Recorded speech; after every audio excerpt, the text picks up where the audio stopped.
रविवार की अगर प्रदोष पड़ जाए, कौन से दिन? रविवार की प्रदोष के दिन ये प्रयोग अवश्य कर देखिएगा।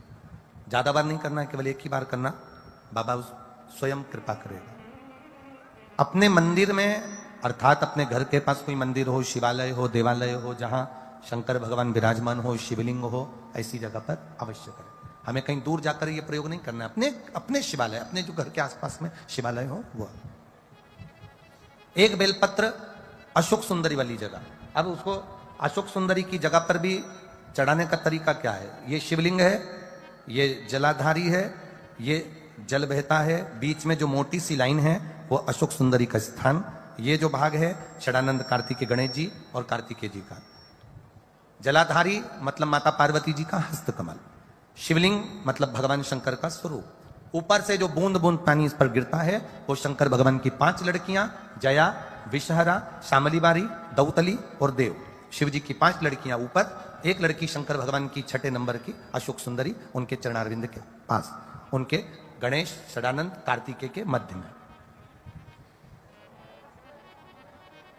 जब हम बेलपत्र चढ़ाएंगे तो उस बेलपत्र को चढ़ाते समय आपकी जो बेलपत्र की डंडी है वो बेलपत्र, रविवार प्रदोष के दिन का ये उपाय है महाराज, ये बेलपत्र की जो डंडी है इस डंडी का भाग शिवलिंग की ओर होना चाहिए। ये जो डंडी है इसका भाग अशोक सुंदरी पर जब चढ़ाएंगे तो शिवलिंग की ओर इसका भाग होगा महाराज। दूसरी, बेलपत्र को जब हम समर्पित करेंगे तो जलाधारी का जया, विषहरा, शामरीबारी, दौतली, देव, मान लो जलाधारी ऊपर नहीं है शंकर जी के तो उसका स्मरण कर कर 5 कन्याओं का नाम लेकर जया, विषहरा, शामलीबारी, दौतली, देव, इनका स्मरण कर कर शंकर भगवान के शिवलिंग पर बेलपत्र रखेंगे। बेलपत्र कहां रखना है? आप अगर यहां बैठे हो तो आपके विपरीत में डंडी का मुख होना चाहिए। ये बेलपत्र की जो डंडी है इसका मुख आपके विपरीत में हो। आप यहां बैठे हो तो डंडी उधर होगी, आप इधर बैठे हो तो डंडी का मुख इधर होगा, आप उधर बैठे हो तो डंडी का मुख इधर होगा, आपके ठीक विपरीत की ओर डंडी का मुख हो। ये 2 जगह बेलपत्र समर्पित करने के बाद तृतीय बेलपत्र शिवलिंग की जो जलाधारी है, जहां पर भगवान शंकर का शिवलिंग रखा है वहां स्पर्श कराकर, केवल छुआना है, स्पर्श कराकर बेलपत्री के पेड़ के नीचे ही कोई कंकर हो, कोई शंकर हो या कोई मिट्टी का ढेला हो, नी हो तो वहीं मिट्टी को थोड़ी सी ऊंची कर कर एक बेलपत्र बैठकर इस बेलपत्री की डंडी जड़ की ओर, मतलब जो वृक्ष होता है उस ओर इस डंडी का मुख होना चाहिए। ये 3 रविवार के प्रदोष के दिन शंकर भगवान पर चढ़ाई गई बेलपत्र से हमारा गया हुआ धन भी पुनः आने का रहता है और हमारा जो व्यापार बार बार बंद हो रहा है शिव की कृपा से एक बार चालू तो चालू हो ही जाता है। वैवाहिक जीवन में कहीं तकलीफ आ रही है और हो सकता है आपके विवाह के समय पर कुछ ऐसा योग बना हो कि वैवाहिक जीवन में तकरार इतनी हो रही है, क्लेश इतना हो रहा है कि दोनों एक दूसरे का मुंह देखना पसंद नहीं कर रहे। 8 दिन अच्छे से रहते हो, 15 दिन लड़ाई करते हो, 15 दिन अच्छे से रहते हो, फिर 8 दिन लड़ाई करते हो। तो उस वैवाहिक जीवन को सुखमय बनाने के लिए लिंग पुराण कहती है महाराज, किसी भी लाल फूल का रस, काय का रस, किसी भी लाल, आप लाल फूल में जान दो तो अपन समझ लो गुलाब की पत्ती का ही रस ले लीजिए। और सहज भाषा में अगर कहें तो कहें गुलाब की पत्ती का रस तो हम कह देंगे कि वो गुलाब जल ही समझ लो, ठीक है, सहज भाषा में। तो कहा किसी भी एक पुष्प की पत्ती का रस, जिसका कलर कौन सा होना चाहिए? लाल। लाल पुष्प की पत्ती का रस लेकर भगवान शंकर पर महाराज जिस दिन रविवार का प्रदोष पड़े उस दिन शाम के समय प्रदोष काल में शंकर भगवान पर चढ़ाकर मां जगत जननी के चरणों में उस रस को समर्पित कर दिया जाए और उसी रस को लाकर पति और पत्नी अपने नयनों से एक ही आसन पर बैठकर नेत्रों से लगा लें। उस पति पत्नी में कभी झगड़ा नहीं हो सकता, क्लेश नहीं हो सकता और दोनों आनंद में जीवन निकाल सकते। तलाक भी हो रहा है तो उनको भी करा सकते हो, वो तलाक छूट जाए। शिव कथा कहती है प्रदोष के दिन, प्रदोष काल में शिव जी के नाम का स्मरण प्रत्येक को कर लेना चाहिए और एक नंदीश्वर शिव महापुराण से एक बात सीख कर जाइएगा।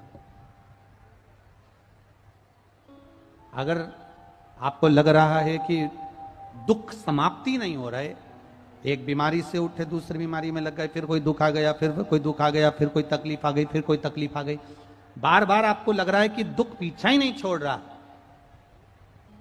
तो नंदीश्वर शिव महापुराण की कथा आपको कह रही है, प्रदोष के दिन, प्रदोष काल में 2 जगह दिए लगाना प्रारंभ कर दो।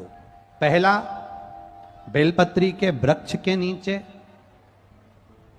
पहला दिया प्रदोष काल में, प्रदोष के दिन बेलपत्री के वृक्ष के नीचे, और दूसरा दिया अपने दरवाजे की चौखट के बाहर, मतलब अपन बाहर खड़े होंगे, अंदर की ओर दिया नहीं, बाहर की ओर।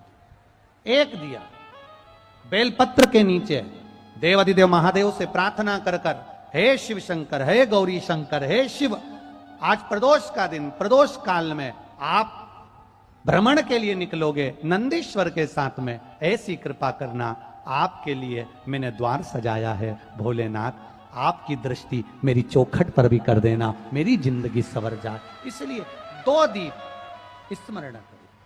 हाँ, अच्छा इशारा करा है, उसे समझ गए हो। जिस दिए को आप लगाओगे प्रदोष के दिन, प्रदोष काल में, एक दिया बेलपत्री के वृक्ष के नीचे लगाया है, और दूसरा दिया जब आप घर में प्रवेश करोगे तो राइट हैंड पर ही लगाएं। कौन से हैंड पर लगाएं? राइट हैंड पर। बहुत बहुत साधुवाद आपको दीदी, धन्यवाद, धन्यवाद दो, उन्होंने इशारा करके बताया कि दिया किस ओर लगाएं। कम से कम अपने को अंदाजा तो लग जावे ना दिया किस ओर लगना चाहिए। साधुवाद था, बहुत बहुत साधुवाद। इसको जागरूक श्रोता कहते हैं, जिनको कथा के प्रति रुचि है और भगवान के भजन के प्रति रुचि है, वो तुरंत भाव से उसको स्वीकार कर ले। तो 2 जगह दीप, पहला कहां पर लगाएंगे? जम के बोलो जरा। बेलपत्री के वृक्ष के नीचे। अब बेलपत्री के वृक्ष को भी समझना, कौन सा वृक्ष होना चाहिए? जो आप खड़े हो, दोनों हाथ ऊपर हो, उस हाथ तक भी उसकी पत्ती को स्पर्श ना हो पाए, मतलब उसकी छाया हमारे पूरे शरीर पर पड़े, तो बेलपत्री के वृक्ष की मूलता का आनंद है। जो छोटे बेलपत्री के वृक्ष होते हैं, छोटे छोटे जो पौधे होते हैं बेलपत्री के, इनको जल डालकर, खाद डालकर सिंचित करो, बड़ा करो, उनको पोषित कर कर, बड़ा कर कर कहीं अच्छी जगह उनको लगाओ। ये नहीं कि छोटी बेलपत्री के पत्ते तोड़ लो या छोटे से पौधे के पत्ते तोड़ लो, वो श्रेष्ठता नहीं है। शिव पुराण कहती है वृक्ष वो होना चाहिए जिसकी छाया हमारे ऊपर है। बाकी के आपके घर में आप बेलपत्री का पौधा लगाते हो, उसको बड़ा करो, बड़ा करने के बाद उसको कहीं अच्छी जगह पर लगाओ जिससे वह बेलपत्री का पौधा बड़ा हो जाए। बड़ा हो जाएगा, हम हैं नहीं हैं, कम से कम वो पौधा रहेगा, वृक्ष बनेगा। वृक्ष बनेगा तो उसकी पत्तियां टूटकर महादेव पर चढ़ेगी, तो हमारा कल्याण अपने आप हो जाएगा। आप उसमें लगाइए, आप वो बेलपत्री के पौधे को बड़ा करिए, उसको लगाओ, वृक्ष हो बड़ा। तो पहला दिया कहां लगाएंगे? बेलपत्री के वृक्ष के नीचे। और दूसरा, अपने घर में प्रवेश करते समय राइट हैंड में बाहर। शिव तत्व को धारण करो। कौन से दिन? जम जम के बोलो जरा। प्रदोष के दिन। कौन से समय? प्रदोष काल, शाम का जो समय हो, शाम का समय, प्रदोष काल का समय, भगवान को दीप प्रज्वलित कर दिया। शिव तत्व कह रहा है। नंदी ने शंकर भगवान से कहा, आपने वचन दिया था मेरे को, आपने मुझे वचन दिया था, आपने मुझे वचन दिया था भोलेनाथ कि प्रदोष के दिन, प्रदोष काल में नंदी तू मुझे जहां ले जाकर खड़ा कर देगा, उसके आसपास में जहां मेरी दृष्टि पड़ेगी, वो जो मांगेगा महादेव उसकी झोली खुशियों से भर देगा। से 1000 गुना शिवलिंग में बल की प्राप्ति होती है।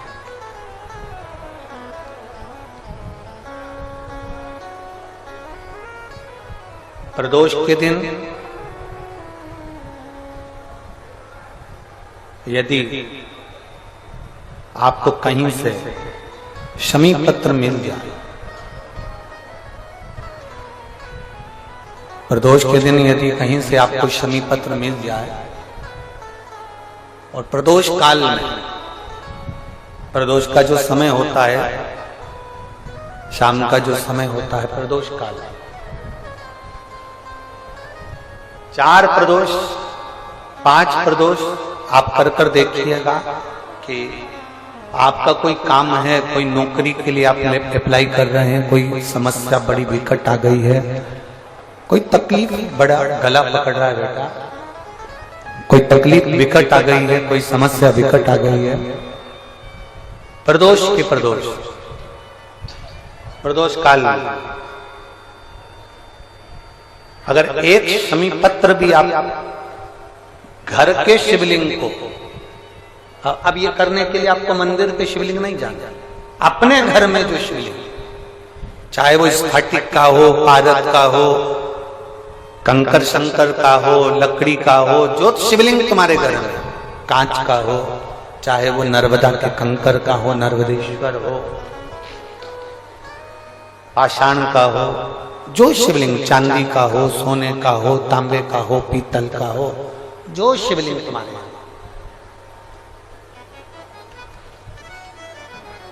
एक शमी पत्र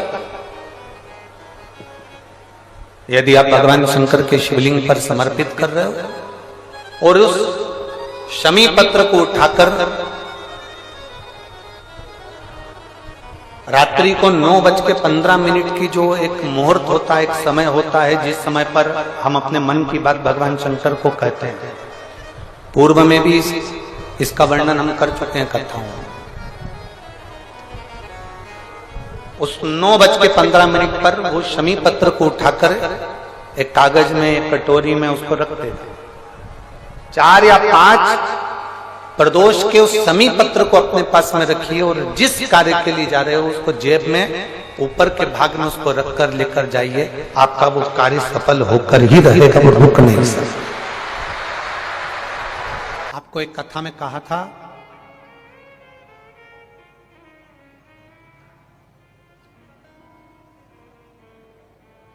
कभी ये शिवलिंग है, ये गोल जलाधारी है, ये सामने चरण, करें दर्शन सबने, ये 2 सामने जो चरण हैं, इसके बीच में सुख सुंदरी है। कभी कभी विशेष कोई अवसर आए, सोमवार की अष्टमी पड़ जाए या कोई विशेष प्रदोष का दिन पड़ जाए और आपको लग रहा हो कि मेरा महादेव को मैं जल चढ़ाते चढ़ाते इतना समय हो गया, मेरा महादेव नहीं सुन रहा, तब कभी कभी ऐसा मन में आए कि क्यों नहीं सुन रहा, तब लोटा भरकर जब जल लेकर जाओ, गणेश जी को चढ़ाया, सुख सुंदरी को चढ़ाया, षडानंद कार्तिकेय को चढ़ाया, माँ जगत जननी जगदम्बा माँ पार्वती को चढ़ाया, वही जल ले जाकर बेलपत्री के वृक्ष पर चढ़ाया, शिव जी को अर्पण नहीं कर पाए। और सरल भाषा में समझ लो इसको, किसी किसी माता को आपने देखा होगा, किसी किसी व्यक्ति को आपने देखा होगा कि वो शिव मंदिर में जाता है, शिव जी को भले जल नहीं चढ़ाता है, पर शंकर भगवान के मंदिर में जाकर इतनी सफाई कर देता है, जहां शंकर भगवान का कहीं बेलपत्र वगैरह पड़ा हुआ है उसको उठाएगा, बीनेगा, फिर यहां से धोएगा, श्रृंगार करेगा, यहां से साफ करेगा, साफ करके जो पानी जा रहा है वहां साफ करेगा, साफ करके एकदम क्लीन करके फिर शंकर भगवान को पोंछ कर, स्नान कराकर, जल चढ़ाकर फिर उनका श्रृंगार करता रहता है। कभी कभी आपके साथ में भी ऐसा हुआ, आपने भी करा होगा, ऐसा नहीं कि नहीं करा। कभी कभी सब दूर सफाई के बाद शिवलिंग की सफाई करना भूल गया या शंकर जी के शिवलिंग पर जल चढ़ाना भूल गया, जल चढ़ाकर आ गया। अब आ तो गया, पर चिंता देवादिदेव महादेव को लग गई। मेरा था, भक्त था, उपास करता था, शिवरात्रि का व्रत करता था, पशुपति व्रत करता था, सोमवार सावन के करता था, 16 सोमवार करता था, पर आज इसको ना जाने क्या हो गया कि ये मेरे ऊपर जल ना चढ़ाकर सब दूर जल चढ़ाकर चले गया। देवादिदेव माता पार्वती जी से कह देते हैं, सुन पार्वती, अगर कोई भूलवश भी मुझ पर जल चढ़ाना भूल जाए और तेरे हस्त कमल पर जल चढ़ा कर जाए तो पार्वती जितना फल मैं प्रदान करूं उससे दुगना फल तुझे प्रदान करना है, यह शिव कह रहा है। और इसका प्रमाण कहां पर मिलता है? इसका प्रमाण मिलता है महाभारत में, इसका प्रमाण मिलता है श्रीमद् भागवत कथा में। भीम, दुर्योधन और जरासंध तीनों ने तप करा, तीनों बैठे हैं अलग अलग शंकर भगवान का भजन करने के लिए और तीनों शिव जी का भजन कर रहे हैं, तीनों शंकर भगवान का गुणगान कर रहे हैं, तीनों शिव जी का तप कर रहे हैं। और तप करते करते करते करते करते करते भीम को लग गई भूख, चले गया भोजन करने। जैसे ही भोजन करने गया तो कुछ खाने का तो मिला नहीं, केले के पेड़ पे से केला लिया या छील छील के खाकर फेंक दिया, बैठ गया। इतने में देवादिदेव महादेव प्रकट हो गए और महादेव प्रकट होकर तुरंत मेरे शंकर भगवान ने प्रसन्न होकर प्रकट होकर दुर्योधन और जरासंध को देखा और दोनों से पूछा तुम्हें क्या चाहिए मांगो। दुर्योधन और जरासंध ने कहा हमको 100 हाथियों का बल दे दो। शंकर भगवान ने कहा 100 हाथियों का बल? तथास्तु। शंकर भगवान ने तथास्तु तो कह दिया। भीम बैठकर केला खा रहे थे और जरासंध और दुर्योधन जाते जाते हंस दिए। बताओ इस खबड्डे को देखो, हप्सी को देखो, खाने के चक्कर में इसको आशीर्वाद नहीं मिला और हमको 100 हाथियों का बल मिल गया। किसी पर मत हंसना। दुर्योधन और जरासंध भीम पर हंसे थे और दुर्योधन और जरासंध भीम पर हंस दिए। भीम का मुंह उतर गया, चेहरा उतर गया, केला छोड़ा, भीम तप करने चले गया। तप करने गया तो भीम जान गया कि मैं अब तप करूंगा तो महादेव का नहीं करूंगा, पार्वती जी का करूंगा। अभी आपको कथा में कहा था कि केवल जलाधारी भी अगर आप स्पर्श कर कर बेलपत्री आदि कादिक जो निर्माल्य पड़ा हुआ है उसको उठाकर, बहुत बड़ा दोष है एक, शायद आपने भी जिंदगी में कभी करा होगा, अब कर दिया हो, अब मत करना। कौन सा दोष? जैसे ये शिवलिंग, ये जलाधारी, ये मट्टी का दिया जलता हुआ, लोग भगवान को दिखा के, जो ये जलाधारी होती है ना, इसकी जो किनोर होती है ना, कई लोग उस दिए को इस किनोर पे रख देते हैं। कई लोग नारियल को, श्रीफल को इस हस्त कमल पे जहां शिवलिंग रखा हुआ है यहां रख देते हैं। ये दोष है, ये शिव महापुराण का दोष है। शिव पुराण कहती है अगर पशुपति व्रत कर रहे हो, आप कोई व्रत कर रहे हो, कोई कामना कर रहे हो, तुम्हारे पास में अगर श्रीफल, पशुपति व्रत करने के बाद 5वें दिन भी अगर तुम श्रीफल चढ़ा रहे हो तो वो श्रीफल ये जलाधारी पर नहीं रखना है, उस श्रीफल को भेंट के साथ में शंकर भगवान की जलाधारी शिवलिंग इसके ठीक सामने नीचे जमीन पर रखना है। उसका फल ये होता है कि तुमने जो पशुपति व्रत करा, शंकर भगवान ने उसको स्वीकार कर लिया और वर प्रदान कर दिया।